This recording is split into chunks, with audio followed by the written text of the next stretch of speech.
بسم اللہ الرحمن الرحیم۔ السلام علیکم ویورز، آپ دیکھ رہے ہیں سعودی اردو نیوز چینل۔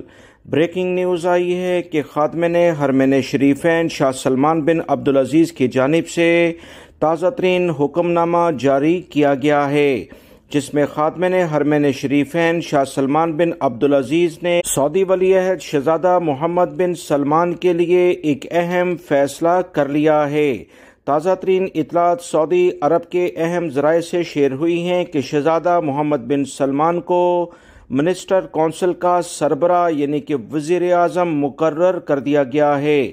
سعودی عرب کے سرکاری ذرائع کے مطابق شاہ سلمان بن عبدالعزیز نے منگل کو اہم شاہی فرمان جاری کیے، جس میں سب سے پہلا بڑا شاہی فرمان شہزادہ محمد بن سلمان کو سعودی کابینہ کا سربراہ بنانا ہے، یعنی وزیر اعظم سعودی عرب کے یہ بن گئے ہیں۔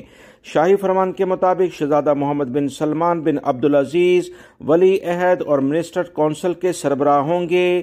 یہ فیصلہ سعودی آئین کی دفعہ 56 اور منسٹر کونسل کے قانون کے مطابق کیا گیا ہے۔